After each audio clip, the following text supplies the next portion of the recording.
current presentation is going to be about the TEMA Communication Support Unit and how that program came about. Let's see, and I'll skip that one because Steve covered that.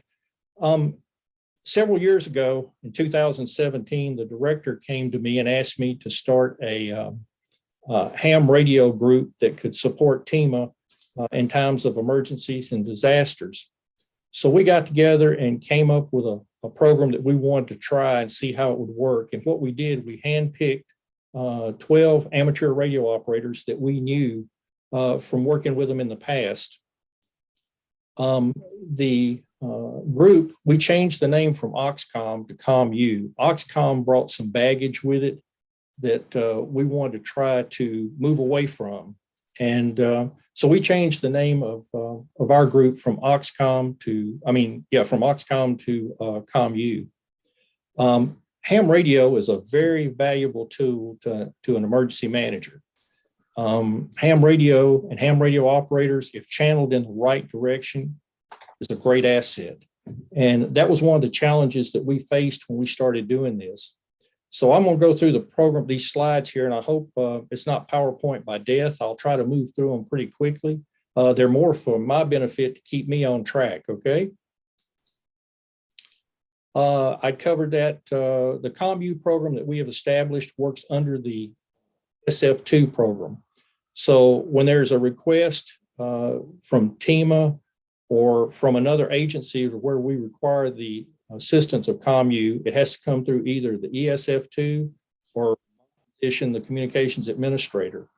And that request is vetted, and then we decide whether we're going to fill that request. And it depends on what the request is.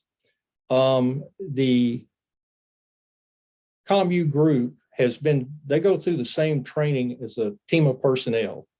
When they come in, we train them just like we would a brand new TEMA employee. And what we do, we leave out the part about our Edison program. I don't know how many of you know what Edison is, but it is really a software program where they keep up with time and allows us to purchase stuff. Everything goes through Edison. And sometimes Edison can act kind of squirrely. And I wished I didn't know about Edison, to be honest with you, but the COMU personnel that comes into the program, they go through every part of the training that a new TEMA employee would do except for that. We have a mission statement. I'm not going to read that to you. You can read it later. One of the things that the group really promotes, and if you'll notice, you'll see at the first of our presentation, there were the 5 lanes of the interoperability continuum when we started. Interoperability is something that we promote within TEMA and also within the COMU group. This formula that you see here on the PowerPoint slide was created by the gentleman that had my job back in 2010. His name was John Johnson, and he'd been with TEMA for about 30 years. One night he was trying to come up with a way to explain interoperability to a group of people at a meeting the next day. And he was having a hard time coming up with that. His daughter just happened to be sitting at the table with him, doing some algebra or geometry. And she said, "Dad, what are you up to?" And he explained to her what he was trying to do. And she said, "Well, let me see what I can do." And he gave her all the information. And she came up with this formula that you see here. It is I equals 2 times P plus 2 times T times R. And what that is, interoperability equals planning, policy, plus training and technology times relationships. Relationships are the most important thing. I have this saying that I say every once in a while: when all things are equal, people work with people they know. When all things are unequal, people work with people they know. And you get back to that relationship right there. That's what it's all about.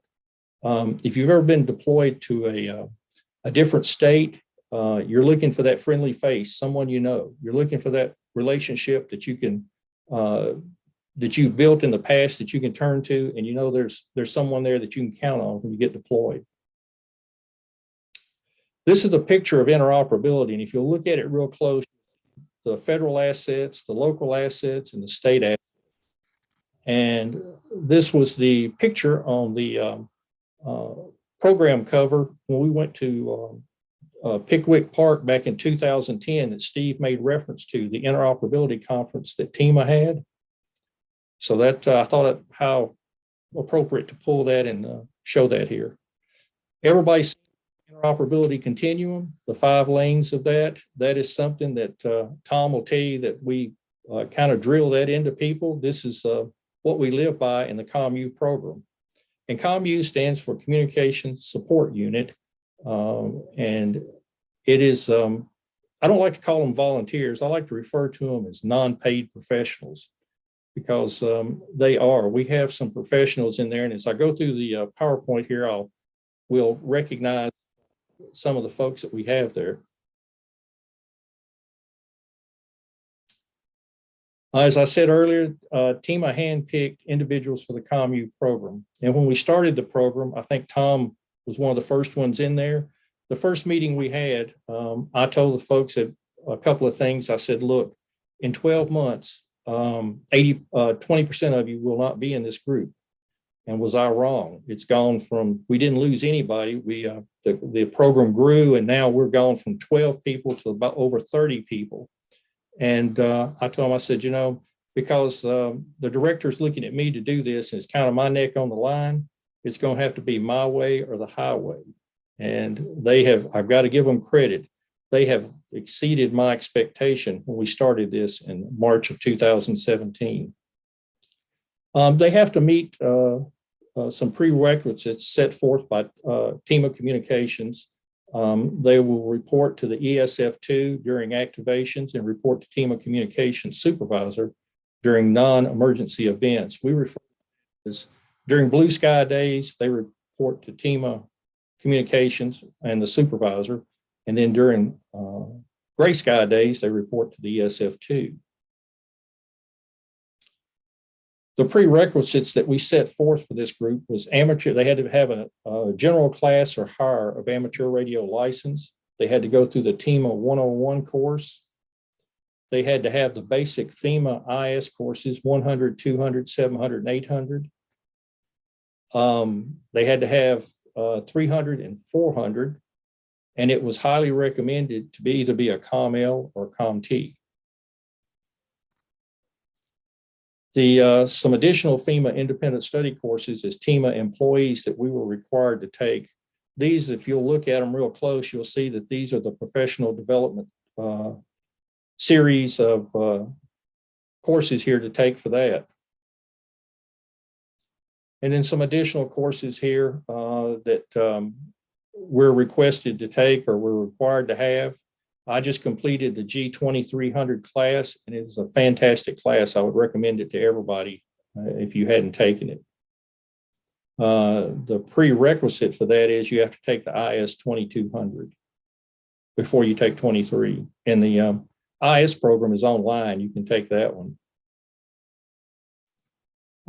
This is a point where I want to get to, and I want to talk about, there's some folks that are responsible for me being where I'm at. There's 3 of them that played an important role in that, and they all 3 of them worked at TEMA.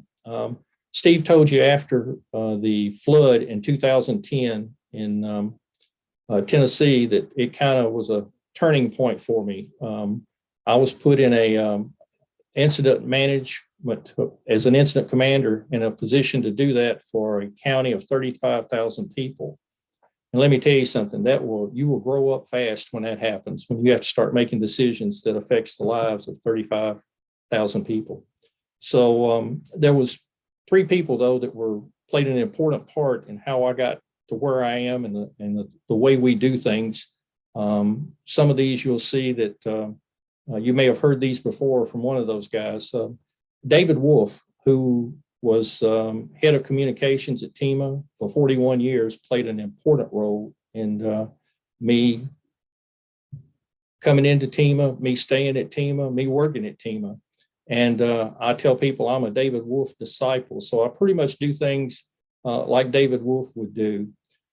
Steve told you I worked as an ops officer in operations. Hank Kobler was the chief of operations during that time, and he had a big influence on my thought process, how I look at emergency management, how I look at volunteers, and how I wanted to grow a program that had volunteers in it.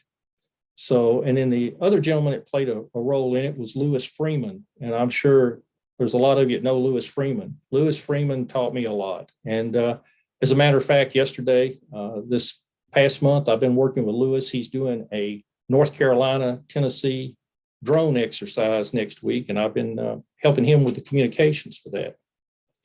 But the expectations for the COMU group, the reason I moved over and told about those two people, or three people, this has something to do with the way they thought and the influence they had on me as we move forward. The reason we've been so successful with the COMU program, we tell people you have to leave your badges and hats at the door. If you're a member of another organization, leave it at the door. This is a different type of program here. We ask people to dress and act like TEMA employees. We ask them, have you been trained in the ICS program? Do you have a complete understanding of the ICS program? And are you willing to follow that standard and those procedures? And it has worked well by keeping other organizations at the door. As I say, leave them in the parking lot and let's come in here and we'll do this. And you go back to that organization. The mutual understanding is, have you been trained? That's the first thing. The second one is, can you perform the job or task you were requested to do? And then can you integrate with the TEMA personnel? And we have asked the COMU folks to dress like TEMA personnel. They wear the khakis, the dark shirt, like TEMA personnel does. We also, those that have been trained and vetted, we have gotten them TEMA ID badges that gives them security access to both the state EOC and the communications building. So, I mean, it's if you go through the program and they follow the directions that we have, there's a great reward for them and for us. The communications unit support chain of command, we started at the bottom here and brought it up to the top. The COMU member, COMU team leader, TEMA communications liaison, the TEMA communications supervisor, TEMA communications administrator, and then the ESF2 manager. We want the COMU personnel to feel like they are important, like we respect them, and that they provide a valuable service to us. So, and I think we do that. I try real hard. And like I said, I don't, as volunteers, they are non-paid professionals. I was talking a few minutes ago about the COMU support personnel and some of the folks that we have in there. We have a lawyer, we have 2 TAC and network administrators, 2 WinLink software developers. We have 3 broadcast engineers, 2 members of the Army National Guard, an FCC licensed consultant, which comes in is real valuable to us sometimes. We have a locksmith that is real valuable. He does some really good work when we need it done. We have 2 logistics specialists. We have 2 certified tower climbers.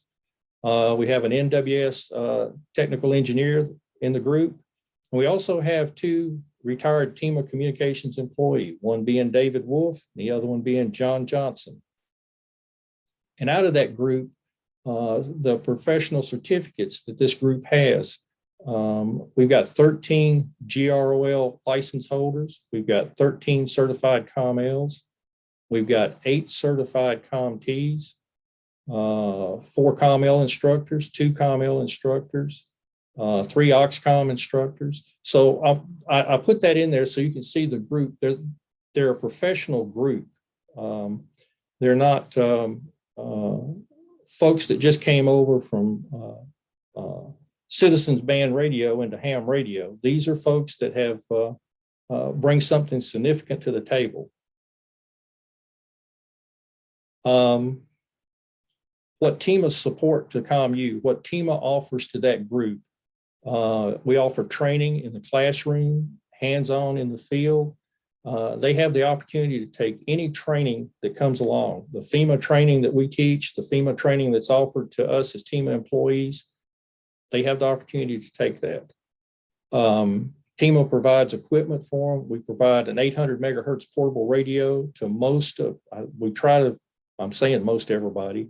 We're working on getting that done. I think there's probably a few, 5 or 6, 7 maybe, that don't have a radio.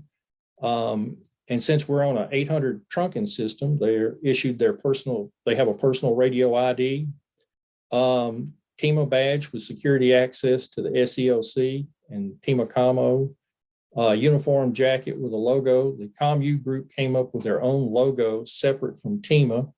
And then the opportunity for intrastate activations and deployment. We're not able to deploy these folks out of state because of liability and insurance. There's a one of those things with the liability and insurance we have to watch out for.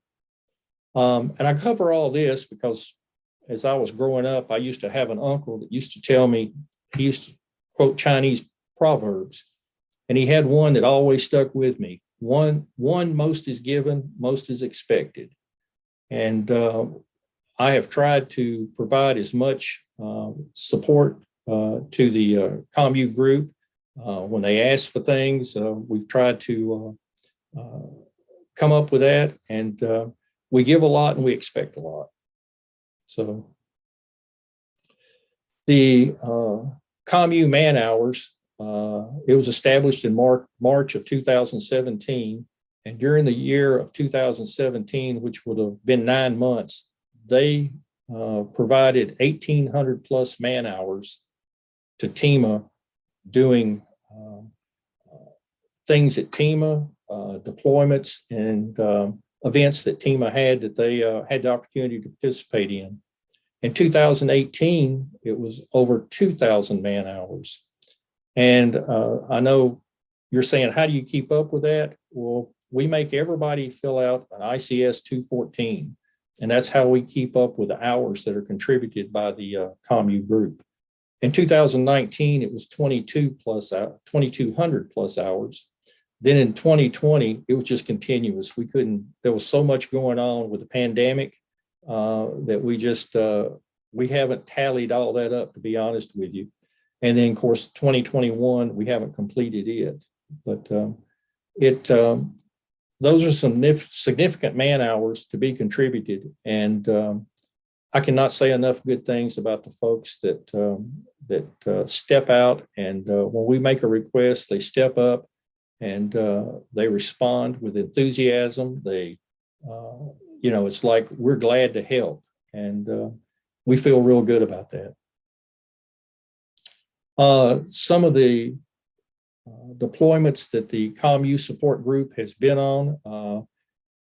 Annually, we do a F&F exercise, nuclear exercise. It's either a TVA or a DOE. Yesterday, they just completed doing the TVA graded exercise for the Watts Bar plant. Then next year, we'll do a DOE plant. So just before that, in 2021, we had the Waverly Humphreys County flood. There were people lost their life in that flood. I was down there for a week.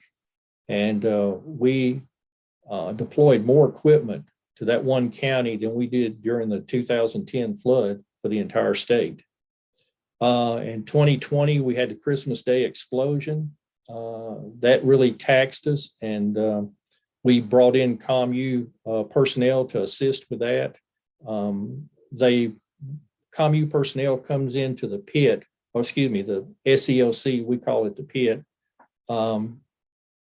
And they sit second chair when we do ESF2. They will help us man the phone. If we got a radio there where we've got radio traffic going on, they will man that. They will also keep up with our documentation. So they play a big role in the emergency operations center as well in the field, During the 2020 pandemic, they helped us with, we had to provide radios to, and basically a complete communication system. We set up these alternate care sites. They had one in Memphis and one in Nashville, and they wanted the radio system for that facility to be secure so the news media couldn't sit outside on the street and intercept the radio transmission with a scanner. So we had to set up a different type. We set up a next edge repeater on next edge radios, which would make it difficult for them to be able to scan that. And COMU helped us with that. We had the tornado outbreak in 2020, where it took out the master site for the TAC and radio system here in Tennessee, the Middle Tennessee master site.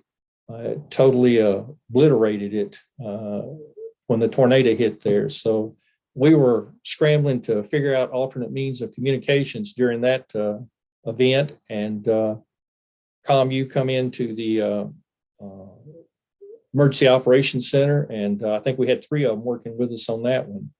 Then we had the 2019 winter storm. They helped with Firehouse Expo, where we provided the entire communications for the expo during the 4 days that the expo went on. We deployed a team to South Carolina for Hurricane Florence. COMU folks come and helped us prepare the team for deployment. 2018, again, they were there for the Firehouse Expo. We basically set up the our TEMA command bus and communications vehicle, and the COMU folks pretty much ran that for the 4 days themselves. Then in 2017, we had a protest, a civil disturbance in a county east of Nashville. And then again in 2017, they were there for Firehouse Expo. So they get to go to some big events, big disasters and emergencies.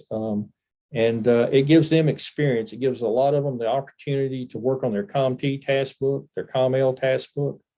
And it just, they contribute so much. I cannot emphasize that enough.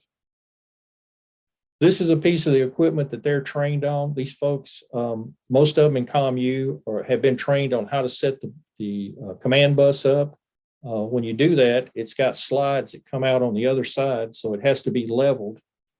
It's got riggers that come down and you have to level it. They've been trained on how to do that. Also, they can operate the radio equipment that's inside the bus there. And as you can see, that is one of our COMU members, Paul Carr, is a excellent incident communications manager. He is, Paul is real calm. He has a calm, soothing voice, and he is excellent at that. This is just another piece of equipment we've got. It is what we call an interoperability box. It has a Apex 7500 and an Apex 8500 that gives us the ability to have VHF, UHF, 7 and 800 trunking. And if you look up on top there, there's a amateur DMR radio there.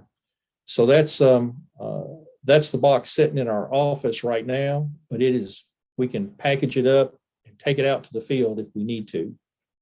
And the COMU members have been trained on this equipment. Sorry about that, my finger hit the mouse. This is what we call the SOW. It's our P25 trunking system, sight on wheels. It have to have some serious training to put this up. It's in the middle of right now. There is a pneumatic lift that raises that up. That is a 60-foot mast that we're putting up in the air. And they have been trained on how to put that together and how to raise it up and then secure it. So, and that's a picture of it in progress there. And that piece of equipment is used if we have one of the TACN sites that go out or goes down, like the master site did. You could roll that in there and pick up the slack. Of course, you wouldn't have the height of the tower on that mast, but you would have a site that could be used in a in a smaller area than what the tower was covering. This is another one of our pieces of equipment. This is one of 2 tower trailers. It has a 100-foot aluminum tower that collapses or extends out 100 feet, however you need to do it. And the COMU folks have been trained on how to set that up. Inside that this box right here, there is a VHF, UHF, 800 megahertz repeater. It also has the capability of being patched together. And then we have a couple of extra antennas also on these towers, so we can hook up additional repeaters, ham repeaters, whatever the situation calls for. We are pretty flexible and we're able to do that. This is a picture of the State Emergency Operations Center, and on this row back here, this is where the ESF2 and the communications folks sit. And the like I said, a lot of times we'll have at least one, sometimes two COMU members come in, and they'll sit second chair on the ESF2 position during emergencies, state activations, and disasters. This is a picture of the 2017 protest and civil disturbance that we were at. And as you can see, we deployed the, excuse me, we deployed the TEMA command bus and the SAL. The purpose for deploying the SAL was they wanted to have communications in a smaller area where it could not be monitored by news media. And we were able to accomplish that by using the SAL. And that was a 2-day event there. Okay, I'm going to turn it over to Tom Delker at this time and let him talk to you about MTEARS, DMR radio, and the MeshNet. And after Tom gets through, we'll have, if you have any questions, we'll be glad to answer those. Tom? Okay, I've pushed my space bar. Looks like you guys can hear me. This slide indicates our UHF linked repeater system deployed throughout Tennessee. We began to build it in 1998 as a result of a massive weather system that came through our area that dropped a F5 tornado into Lawrence County, and a I forget if it was an F4, I believe, in Davidson, but created a good bit of damage throughout Middle Tennessee. And Mike Davis, W1ARN, who was working at the Weather Service at the time, was frantically trying to get weather information from all the counties throughout the area, which we were able to provide on a fairly limited basis based on the status of our Skywarn system at the time. But that set a whole bunch of wheels in motion to build out a much, much better way to get the information back into the Weather Service. And at this point, I believe we're up to just about 30 repeaters, and the list keeps growing. It's a fairly simple system. The repeaters, whoops, where'd we go there? Anyway, fairly simple system. The repeaters are linked together. As you see on the map, it's just basically a hub and spoke system, and the repeaters down the line link to the next one, and then the next one, and the next one, and it works quite well. We are currently using N-band links, but we're looking to beef that up with some mesh links. Next slide, please.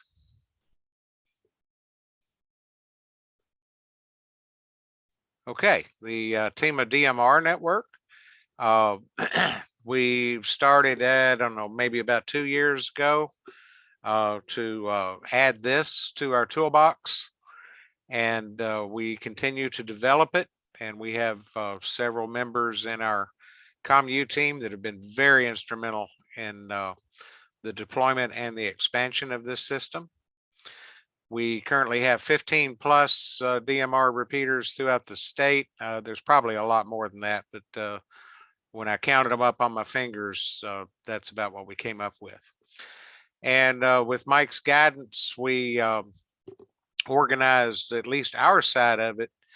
We created a governance board, a technical committee, and a training committee in order to manage the implementation and the growth of the DMR systems as TEMA and our COMU units and members utilize it.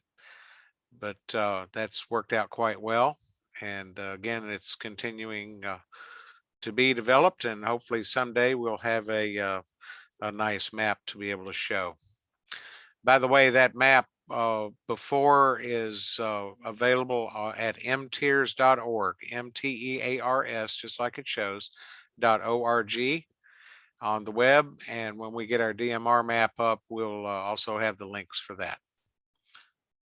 Okay, moving on to our mesh network. This system is now, I think, probably in about 8 years in development. And we reach from not only in the Nashville and the Tennessee area, but as far as Alaska and even down into Puerto Rico. We currently have about 250 nodes in our system. We also have a very robust VoIP network, telephone network that connects worldwide. And as you see, it's hard to see with the map you're looking at here, but those green lines, those are RF links, but we also have links that are tunnel links to other areas, but it is a very robust system. Next slide, and I'll show you how we have it implemented here into TEMA. This is just the TEMA complex, and we have nodes both in the pit, complete with a telephone, in the operations center, complete with a telephone, as well as up at the TEMA communications building. And we are fed with, let's see, 1, 2, 3, 4, at least 5 RF links from various sides of town, with probably 7 different independent internet connections. And that was very, very useful, especially when the Christmas bombing happened. Took out AT&T main switch downtown Nashville, and pretty much all communications were crippled, but our mesh links kept working, and we had sources far enough away that still had internet. So we still had internet service into TEMA, which also hosts several of our critical shares WinLink nodes. And that service was uninterrupted, and we were able to provide both data, voice, and internet into the facility the entire time with no outages. So at any rate, I'm going to attempt a demonstration. You know how those go. One of the implementers of our VoIP system, Mark, N2MH, who's on this conference, I'm going to call him on our system, and we'll see if he happens to be there. And this is just a VoIP phone on my desk. Hello, Mark. How copy? Hello, Tom, and the rest of the Zoom call. Okay, Mark, tell us where you are. I am located in the town of West Orange in the state of New Jersey. I am about 15 miles west of New York City. All right, very good. And again, we thank you for your participation and your help. Mark has been instrumental in getting our VoIP servers up and running. He helps us manage them and backs them up. Well, if the call would like, I could put up a map of the whole worldwide VoIP network. I have that ready to go. If that's something the group would like to see, I can do that. Okay. Let's see. Can we give, when we get toward the end, I think we'll throw that up. Okay, very fine. All right. Thank you, sir. I'm going to put you on hold. Well, I'm not going to put you on hold. Just put yourself on mute, and we'll see if we have an opportunity to coordinate that. All right. All right. That'll work. Okay. Enough about that. What's our next slide? There you go. I think it's the end. Back over to Mike to field the questions. Okay, Tom, thank you very much. That was a good presentation on MTEARS, DMR, and also on the MeshNet. Thank you very much. I think you can see the commitment that the COMU group has just based on what we've done with DMR, MTEARS, and the MeshNet. And we all share the same common desire, and that's to serve the public. And it works really well. At this time, I will turn it back over to Steve. We'll take questions if anyone has questions they want to ask. Okay, they have a process here. Barry, are you on here? I'm here. Okay, they have a professional question asker and answerer, and he will be coordinating this. There were several questions in chat. The first one that I would like Tom to answer, or Mike. Somebody asked why DMR rather than P25.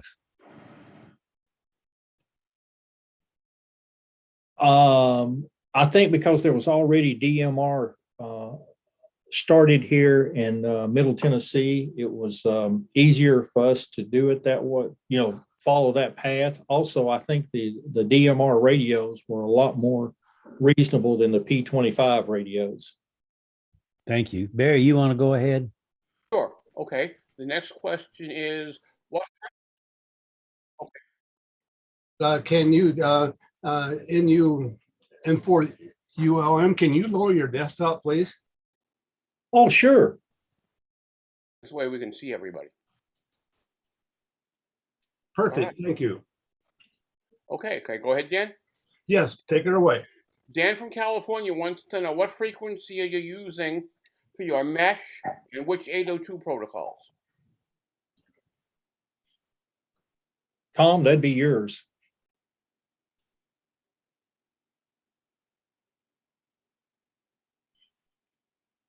Did you get the question? Tom is talking, but his mic is muted. Okay.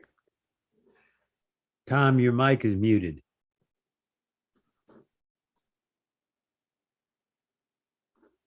Still muted. Okay. 1 second.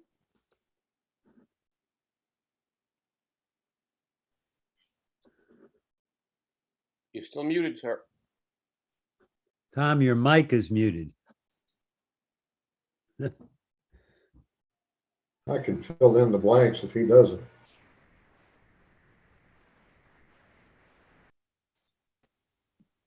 Sure. Why don't you go ahead? There we David? go. All There we right. go. Okay. All right. You got me now? Yep. Yes. Okay, Start there you over. go. My unmute thing wasn't working. As I answered in the question box, we're using 5 gigahertz part 15 frequencies, so we don't have to worry about the content. And it's the Arden mesh. It's 802.11 format, but under the mesh protocols. Mark, do you have anything to expound upon that? I believe they're 802.11n. They're about to be upgraded with newer equipment. It's whatever is included in the Arden mesh image. Okay. And the other question is which level of DMR standards and which DMR bridge are you using? Okay, I'll take that one. Can you hear me? Yes. All righty. We're just using the at this point in time, we are using the Brandmeister network. We are looking into putting in our own bridge, C bridge, but there's a lot more work to go there at this time. So we're just using the Brandmeister network. Does that answer the question properly? Yes, it does. At least for me. Dan, is that okay? Yeah, very interesting and good answers. In DMR, there's a level above Brandmeister, which might be more suited for state communications. And I don't think you can get that with the what's the other amateur-oriented DMR? Huh? Moto Turbo. Yeah, Moto Turbo. You have to step up to a full DMR implementation, and then you can do some inherent encryption and some fancier things. We've been, Dan, we've been going over that with the help of, you've heard South Carolina and North Carolina expound on their DMR expertise, and we're taking that and under advisement. They're assisting. There's a lot of plans And anybody wants to step up and pay for it, come forward. No, I got that. I'm pleased that you're able to make use of Brandmeister. I'm sure that's, that's going to Pain make in the the neck. amateur feel real comfortable. Okay, one thing with that, we hold a net every day as a part of the pandemic protocol that we implemented when this thing started. Mike instituted a net both on the state TACN system, and I follow up with it on our DMR network. We started out as 2 nets per day, one at 10 o'clock and one at 2. We've now fallen back to just a 2 o'clock PM net. And what that does for us is gives us an idea and a feel for the reliability of the networks. And for a while, we did experience some fairly flaky behavior out of Brandmeister. And that's what, of course, prompted us to look at other things. But recently, it's been fairly reliable. And we did use it during the nuclear exercise yesterday with great success. So, it's another tool in the toolbox, and we will continue to further and improve upon that. We also have the ability to link the DMRs through our mesh network, and that can be another way to do it. So we're constantly improving. I was curious to find out that you were using amateur freaks for the Arden mesh, because I think public safety's got access to 4.9 gig, which you could probably modify. I don't even think you'd have to modify. Well, yeah, you would have to modify some stuff. So forget I said that. Yeah, we do have that equipment that we're using on the military side, and we're bridging through that with some, can do that with some backbones.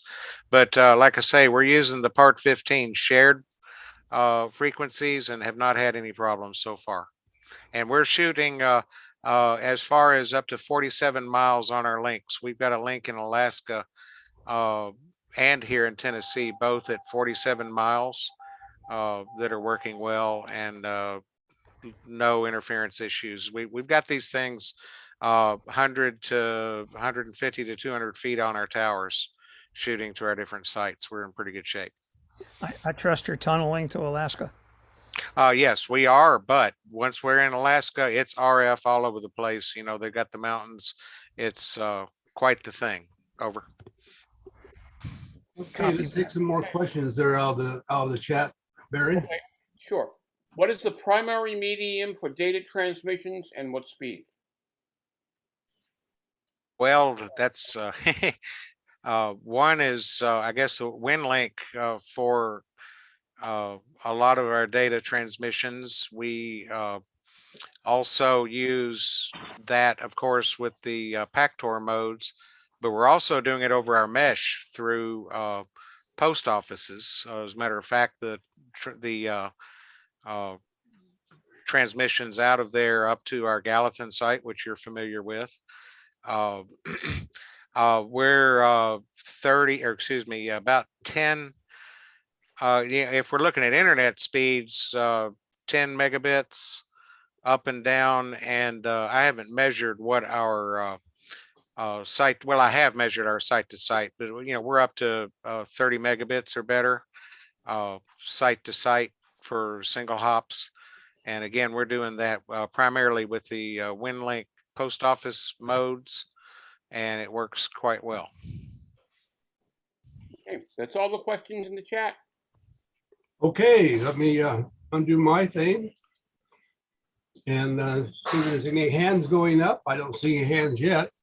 I might comment earlier. Steve said that this is going on YouTube. It's doing more. Hey, Mark, can you show us a camera picture? Oh, am I unmuted?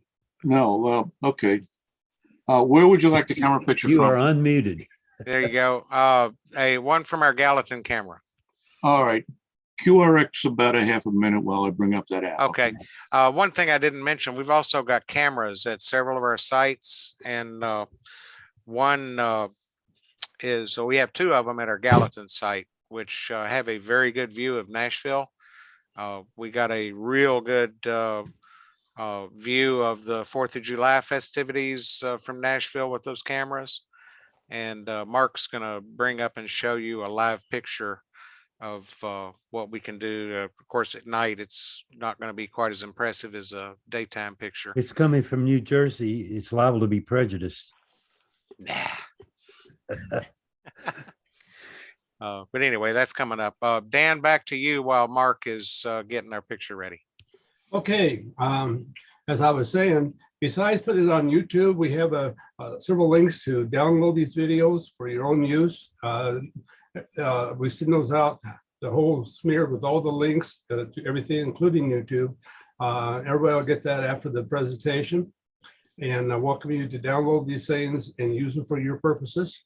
And we're hoping that as we go forward, we'll be here. If you would like to come back to do another presentation, maybe you have a disaster, hopefully not, but we know those things happen regularly, and you want to do a follow-up in terms of, what you want to call that. We would be interested in learning from your experience. Some of us, especially here in Idaho, Montana, such, don't have the experience of the disasters you other folks do, and we'd like to learn from those. Okay, how are we doing on the presentation there? Are you ready? Mark, are you ready? Still muted. So why don't you take the other Dan? He has his hand up. All right, Dan, go ahead. Let me unmute. Oh, I am unmuted.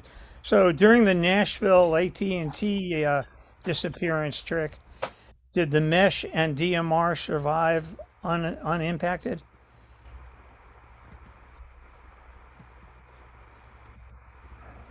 Okay. The mesh was impacted only in that the sources that were supplied by AT&T and a few Comcasts lost internet. But again, we had a lot of other sites. We were tied into Vanderbilt and Lipscomb universities, which are on the educational tier 3 internet. And I believe those were unimpeded. And I'm trying to think that I think that was pretty much it as far as that was concerned. But yeah, and then as far as the DMR, we had a good number of our sites had just, I think, transitioned from Comcast to United, which is owned by one of our local phone company or electric companies. And I believe most of those were unaffected. And I forget where we were on the others, but it was for the most part, I think, unimpeded. Yeah, there's several different networks of DMR running here in California. Don't touch ISPs or telcos at all, and that works quite well. Yeah, and we're also site hops. Yeah, we're also playing with some of the direct DMR connections, which Mark into MH has set up. I forget what the name of it is right now, but we're doing that on our mesh network, and that's been working quite well. And of course, WinLink loves the mesh as much as it loves the internet for getting places. That's right, and that's all standalone. Our post offices are set up to forward to the internet, but if they can't, which we haven't had a situation where they can't yet, they will hold the message traffic locally and we can pick it up there. Any HF in your system? Yes. Yeah. We're HF shares is in it as well. Skookum. Met my wife in Tennessee. We lived on Sugar Ridge in the park for a while. So when I saw you had nodes in Gatlinburg, I'm wondering why you didn't connive with the Park Service to put it up in the past. Why don't you do that for us? No, go back to get unretire. No. We sometimes wonder why we left Tennessee. But if I know the superintendent there, I'll give him a call. You go right outside of Yosemite. Yeah. Well, start packing. I'll trade with you. Okay, how we doing on the screen share? How we doing on the screen share? Okay, this is Mark. I was able to bring up the video cam in the app. but it was not kind to screen sharing. Okay. And it was saying motion detected, motion detected, motion detected. So it was kind of annoying, so I canned it. Okay, I'll bring it up. I'll bring it up and see if I can share. I'm bringing up my app now. If I think I saw another question out there that wasn't answered. Well, Did we Steve miss answered the anything? question. Steve answered the question. Okay, very good. I think it was the one about the size of our group. Yeah, Steve answered that. Okay, good deal.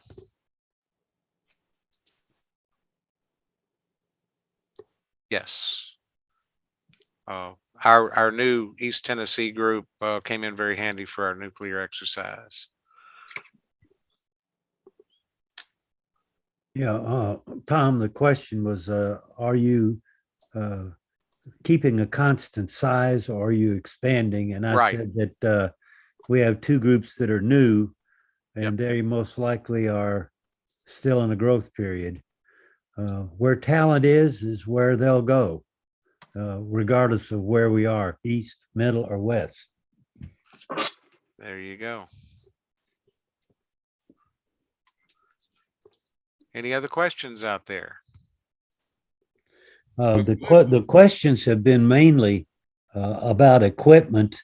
What I'm surprised is that there aren't any questions about the ICS process and how we deal with it or not, and organizational considerations.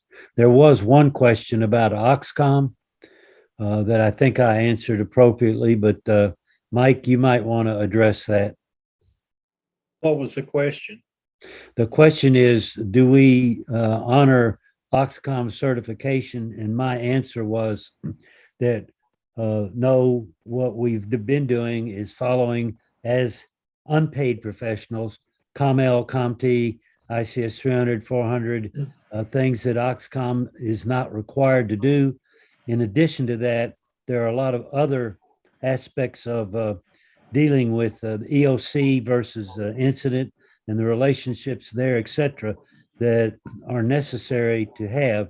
We did have one Oxcom course, I think it was sponsored by TEMA, but I'm not sure, planned in West Tennessee, but COVID cut it out. Actually, it was planned in Knoxville and COVID cut it out. Well, but the first one with Jimmy Floyd and Charlie O'Neill a year ago was in, because I'd signed up for it and all of a sudden COVID came along and they canceled it, whoever they are. We also canceled the one in Knoxville. Knoxville, yeah. Yeah. So, no, we do not use the Oxcom task book as a means of certifying or accepting someone into COMU. Now, if someone in COMU wants to go through the Oxcom class and do the Oxcom task book, we would encourage them to do that if that's what they wanted to do. Back to you. Okay, All right, any no more other questions? no other questions. Okay, thanks, Barry. Any comments? Been a great presentation. Thank you, guys. Okay, well, I guess that's it. Tom, I wouldn't worry about we'll take your word for it because it's 6 minutes after the hour. Really appreciate you and Mike coming on here and presenting what you did. I know you've been strapped for time. I understand that, and that makes us all more appreciative of what you do. And Dan, thank you for hosting this series. I think we have a pretty good idea. The original intent of this series was to explain to the amateur radio operator what the agencies, the authorities having jurisdiction, and their critical infrastructure partners expect from amateur radio and how they implement that expectation. And I think that that's been answered now.